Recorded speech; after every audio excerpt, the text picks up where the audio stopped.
Je m'appelle Franck. D'accord. Ça fait 16 ans que je suis en Thaïlande 16 ans de Thaïlande déjà.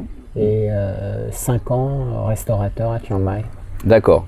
Alors toi, tu es le seul du monde, mais tu as eu des triplés thaï français avec ta femme. C'est ça. D'accord. Ouais, qui ont maintenant 9 ans. D'accord. C'était un challenge un peu d'avoir les triplés ou tu as d'autres enfants avant sur un précédent mariage Non, ou... non, c'est la première fois que j'ai des enfants. D'accord. Et, non, c'est pas un challenge parce que tu réalises pas. C'est d'abord un bonheur absolu d'avoir des enfants de façon Puis générale. après, tu as envie de les tuer. Non, après, petit à petit, tu te rends compte. D'accord. Tu te rends compte, un enfant, ça utilise, en général, ça utilise 8 couches par jour quand c'est bébé. D'accord. Donc ça fait 24 couches par jour D'accord. quand tu as des triplés. Ça veut dire que c'est le gros paquet, le truc. Ah, t'es le meilleur client du magasin d'à côté. C'est Ouais. ça. D'accord. Ouais, exactement. Ils font pas de livraison couche ici, Non, comme aux États-Unis. rapidement, tu vas chercher chez le grossiste. Ouais. Ça vaut carrément le coup. D'accord. Ouais. C'est quoi la logistique? C'est plusieurs nannies? C'est... Ouais, pendant 2 ans ou 1 an et demi, on a eu 2 nannies, 2 postes de nannies en permanence qu'on a renouvelé assez fréquemment. C'est cher une nanny en Thaïlande? Non, c'est pas cher du tout. C'est 10 000, 20 000? Ouais, c'est ça, 10 000 logés nourris. Logée nourrie. Et elle parle anglais ou pas? Non, donc c'était que thaï. Et... Ouais. D'accord. Toi, tu te débrouillais un peu à parler avec la nanny quand même ou... Ma femme en interface. Ouais, d'accord. Ça se passait bien. De toute façon, c'est la maman qui s'occupe Ouais. de ce genre de choses. D'accord. Est-ce que tu as eu le souci, que moi j'ai eu aussi d'ailleurs, c'est que la maman qui veut dormir avec ses enfants Non. très tard, non? Ma femme est assez particulière sur pas mal de points Mhm. et c'en est un. C'est tout à fait vrai qu'en Thaïlande, les enfants, c'est plutôt dans la chambre. Bon, là, il se trouve que 3, ça fait dortoir carrément. Ouais, c'est sûr. Donc, C'est sûr. par conséquent, non, jamais.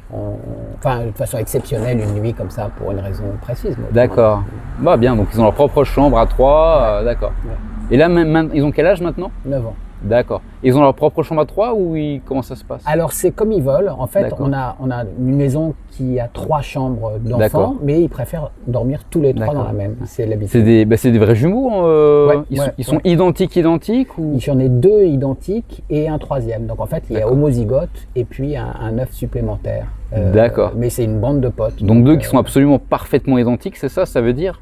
Alors initialement, mais dès la première séparation dans l'œuf, Mm. les ADN commencent à diverger. Ah, d'accord. Et donc c'est finalement assez rare des vrais jumeaux qui se ressemblent après 10 ans ou 12 ans, qui Ah, c'est soient intéressant, ça. vraiment identiques. Les gens ne le savent pas forcément ça, d'accord. Mm. Et le 3e, il est beaucoup plus différent, c'est ça que tu voulais dire? Il a rien à voir. Il a rien D'accord. à voir. Et alors ce qui est très bizarre en quelque sorte, c'est que même les homozygotes, ils n'ont rien à voir l'un avec l'autre en termes de caractère. D'accord. En fait, Ah, c'est marrant. c'est 3 gamins qui ont 3 personnalités très différentes.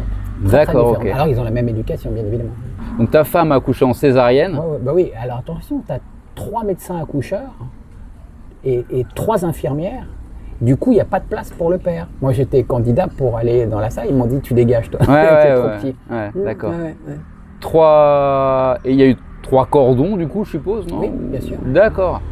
Ah ouais, c'est... Ouais, d'accord. Ouais, non, ok. c'est musclé. C'est pour ça qu'en aucun cas, je crois même pour des simples jumeaux, c'est très rare de laisser une naissance par les voies naturelles. On fait une césarienne, comme ça va très vite.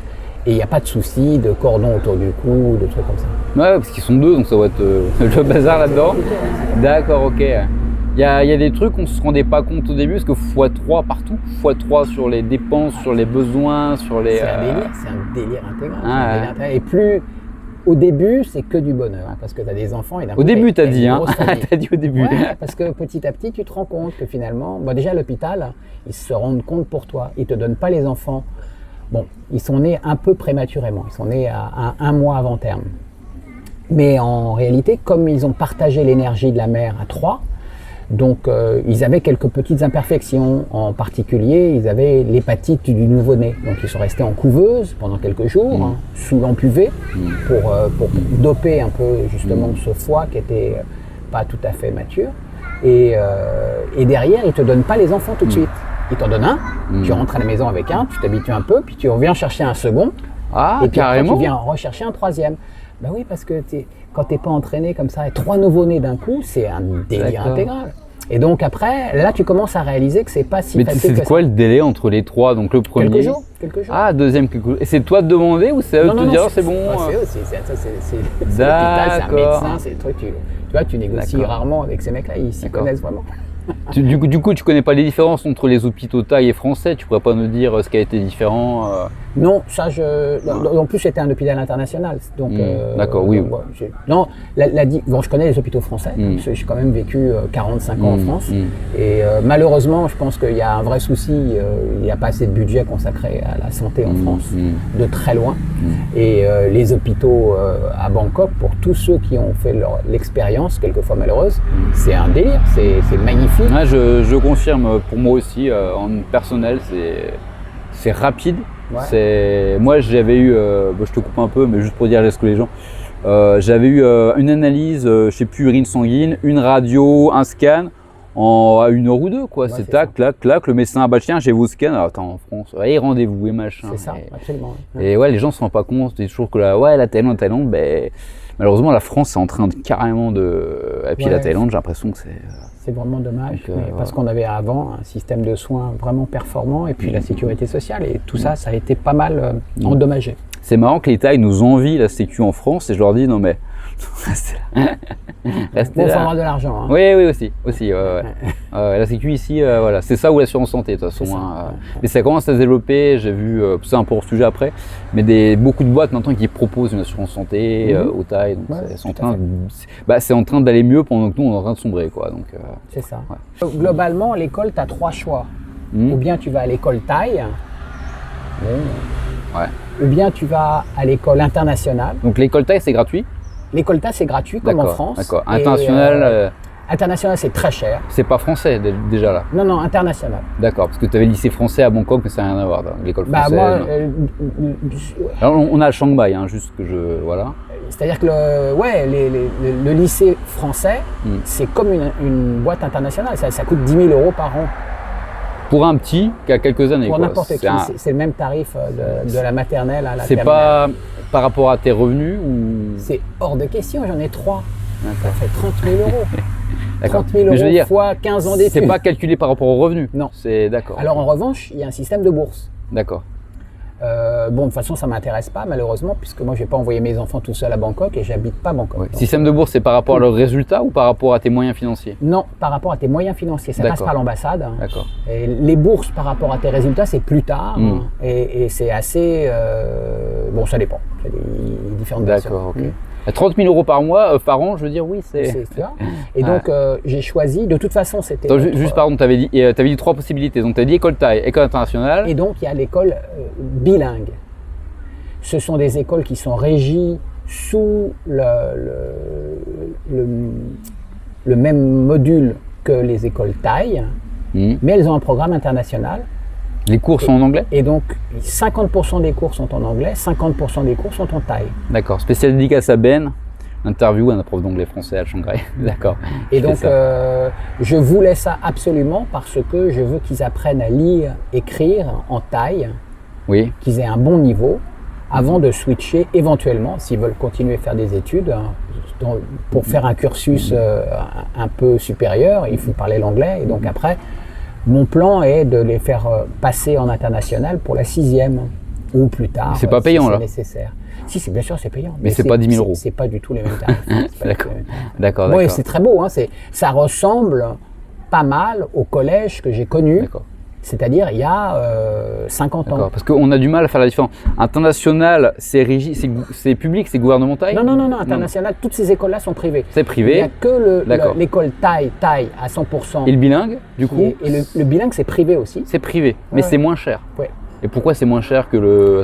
D'une part, parce que c'est bilingue.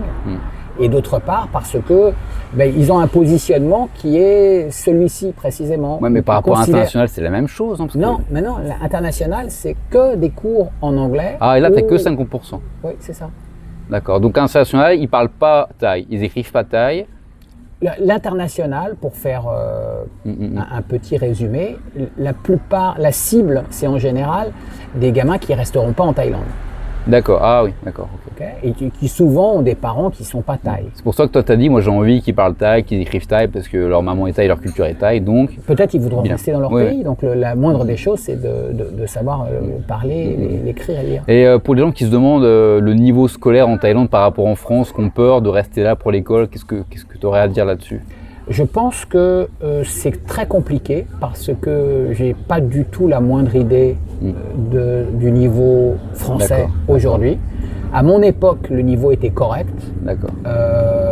Et donc il n'y avait pas match. C'est-à-dire que quand j'étais à l'école, moi, En France, donc? en France, le niveau était très largement supérieur au niveau des écoles publiques thaï. Maintenant, je subodore qu'il y a un peu de problème de tous les côtés, que ce soit en termes de fréquentation, que ce soit en termes de professeurs, que ce soit en termes d'organisation. Je crois que le ministère de l'Éducation nationale est une horreur et qu'il faudrait le réformer. Ouais. Maintenant ici, je pense que l'éducation bilinguelle est intéressante, elle a un niveau correct.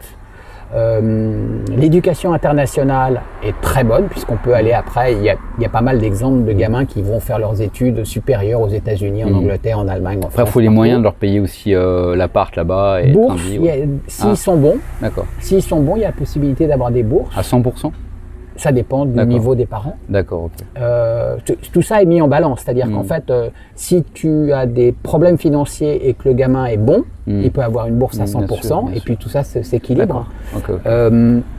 Il est sûr qu'il vaut mieux avoir un peu d'argent, ça c'est certain, mais c'est la même chose en France. Dans la vie, c'est toujours pareil, il faut mieux avoir un peu d'argent que pas beaucoup d'argent. Si tu habites une grande ville, en général, les bons lycées, ils sont dans la ville, en général. Et pour habiter dans la ville, il faut un peu plus d'argent que pour habiter en banlieue. Tu as des anecdotes, tu peux prendre ton temps pour y réfléchir, mais sur des triplés, des anecdotes de, je sais pas, T'as eu la poussette x3? Non. Non, non, parce qu'à cette époque-là, on était à Bangkok, et déjà la poussette, une personne, c'est déjà un challenge dans Bangkok, dans les trottoirs défoncés, les routes approximatives. Non. Une anecdote sur les triplés qui soit... T'en as sûrement plein, à mon avis. Ouais, c'est ça. Déjà, le truc, c'est que il y a un peu l'archétype même du mec qui se balade avec un chien ou avec un gosse. D'accord ? Imagine que quand tu te balades avec 3 gosses, t'as tout le monde qui te regarde. D'accord. Quand t'es tout seul ou quand t'es en couple? Peu importe. D'accord. Le truc, c'est que la Thaïlande, par rapport à la France, il n'y a pas match. En Thaïlande, ils adorent les enfants. Tout le monde adore les enfants. Tout le monde craque sur les enfants. Les chauffeurs de taxi, les flics, les gens normaux, dans la rue, n'importe où. Donc du coup, quand tu arrives avec 3 enfants, tout de suite, ils te demandent, mais c'est à vous tout ça? Ils ont quel âge? Et quand ils ont capté que c'était des triplés, alors c'est un délire. C'est pas souvent, hein. C'est rare. C'est rare. Ouais. Donc quand ils sont bébés, c'est encore plus fort que quand ils sont un petit peu plus âgés. Et que là, maintenant, quand je me balade avec eux, souvent le matin, on s'arrête à l'épicerie pour acheter les canums pour l'après-midi. C'est les friandises pour quand ils sont à l'école, à la récré. Et là, les gens ont l'impression que je suis un moniteur. Je suis avec la... Vous êtes nanny? Ouais, c'est ça. C'est ça. Mais de temps en temps, ils captent que c'est mes fils. Et là, à chaque fois, ils sont étonnés, ils ont la banane. Bon, ça a un peu marché en France aussi. D'accord. On a été en France il y a 3 ans et c'est vrai que pas à Paris, mais on s'est baladé un peu dans le sud et les gens craquent aussi. D'accord. Et en autre d'anecdote, t'as pas eu des propositions de films ou de publicitaires? Moi, ça m'est arrivé. Non, pas encore, ça va venir. Et puis, puis de toute façon, ça serait non parce que j'ai pas du tout envie. C'est peut-être plus sur Bangkok, ça. Ouais, puis j'ai pas du tout envie qu'ils. Non, mais t'aurais pu. Moi, on m'a arrêté dans la rue une fois, on me dit ah tiens, pub pour couchiotte. Bien sûr. Ouais, d'accord. Les enfants un peu mix. Ça marche très bien. souvent. Luklum en Thaïlande. Ouais, bien sûr. Bien sûr, ça séduit beaucoup. Mais... On parle pas tâche à la chaîne parce que c'est une chaîne française. Il y a plein de gens, voilà.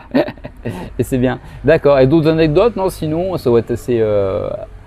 Non, mais en réalité, c'est exactement comme avoir un enfant avec une amplitude supplémentaire. Donc, le premier jour d'école, tout le monde a vécu ce premier jour d'école. Et nous, on l'a vécu avec avec 3 réactions différentes. Un qui était super focus, l'autre qui voulait se barrer, et l'autre qui est éclaté en sanglots.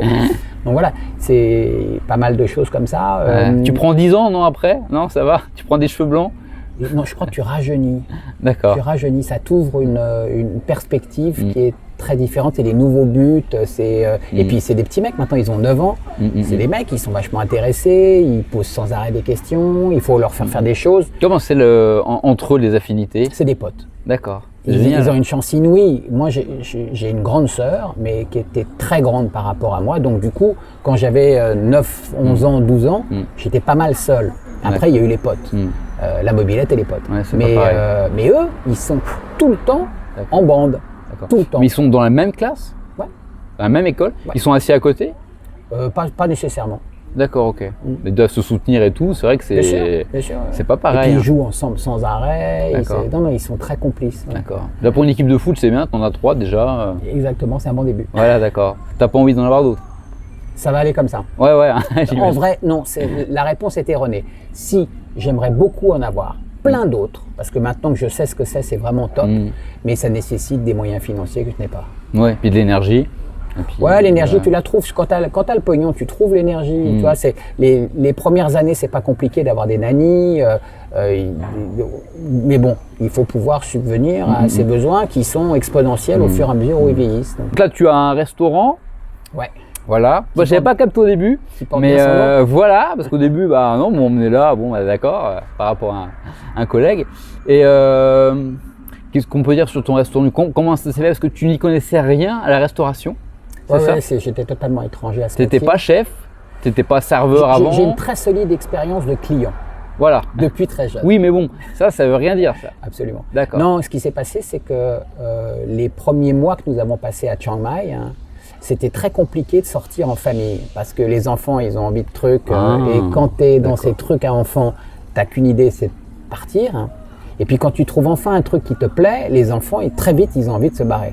Donc ça semblait assez évident qu'il nous fallait chercher un endroit qui conjugue bien les deux choses. Alors il y en a. Et tu rigoles, mais tous les week-ends j'en cherche. Et c'est pour ça que ton guide est extraordinaire, c'est que tu peux enfin sortir à au resto avec tes enfants, ils peuvent courir, jouer, machin, il y a des trucs. Il y a...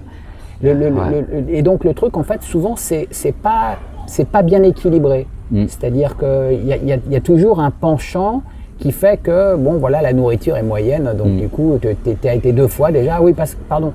Le concept d'être en famille quand tu habites dans la ville, c'est que si tu y vas une fois et que ça plaît, tu y retournes. Et donc, si la carte est un peu limite ou la bouffe est moyenne, bah, voilà. Donc là, le but, c'était de la qualité niveau nourriture et les enfants, du playground, comme on dit en français, un espace de jeu, quoi, avec un trampoline, un machin et tout. C'est ça, tout à fait. D'accord. Et donc, initialement, très égoïstement, pour nous. Donc, on a fait ce resto pour nous. Donc, ayant une solide expérience de bouffe et ayant pas mal de potes chefs, je savais assez bien et assez clairement ce que je voulais. J'ai eu les garde-fous qui m'ont permis de ne pas commettre les erreurs de débutants. Et pour les enfants, il y avait une boîte assez connue qui faisait donc des aires de jeu. Et ils font des aires de jeu organiques, sont magnifiques. Super. Et donc c'est devenu la pièce maîtresse du Donc restaurant. le bambou, là, par exemple, ça vient de là-bas. C'est ça. D'accord. C'est ça. Et donc tu as beaucoup de familles, j'imagine. Oui. D'accord. Ma clientèle est composée à 80% de familles. 80%, c'est des parents avec des enfants. Ouais. Donc tu as tapé vraiment dans le mille. Oui, tout à fait. D'accord. Et bon, aujourd'hui c'est 100%, mais quand la Thaïlande était ouverte, on avait une forte majorité, difficile de la mesurer, mais une forte majorité de gens qui habitent Chiang Mai. Très peu de touristes. D'accord, ok.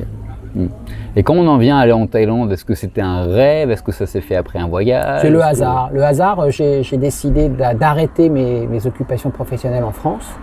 Et derrière, j'avais un choix. Comme je voulais m'internationaliser, c'était ou bien aller vers l'ouest ou vers l'est. J'ai choisi l'est qui semblait à l'époque, il y a 20 ans, une évidence. Et Bangkok est une plaque tournante très facile.